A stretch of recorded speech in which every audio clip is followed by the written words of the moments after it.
Good morning, this is Josh here at Mass Gunworks. We're continuing the saga with fluting.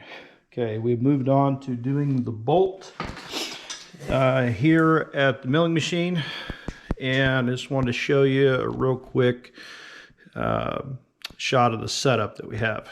So we have removed the vise from the mill table so we can get everything set up, and I left my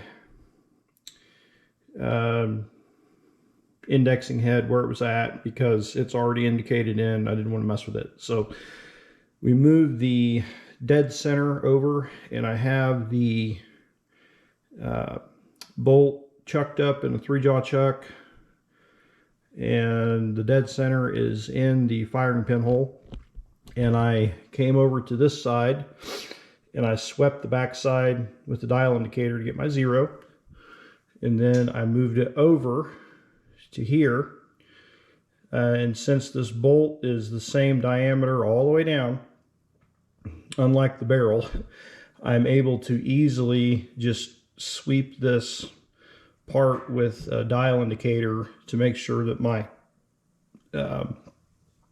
y-axis is zeroed up. So all that's set and ready to go. What we're going to do now is get this top leveled up. I'm going to sweep the top of that with the dial indicator and then lift this dead center, whichever way it needs to go, get it leveled up. And then we're going to take our edge finder, touch off each side, find the middle, and we're going to get our top dead center, which I've marked with a punch mark.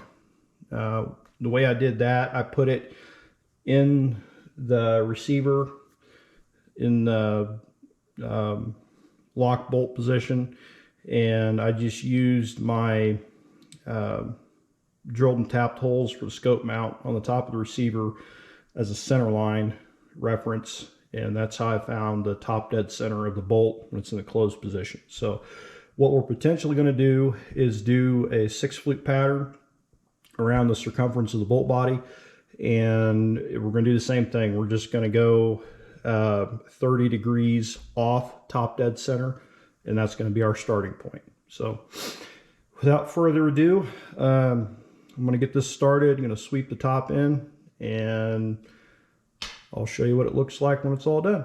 So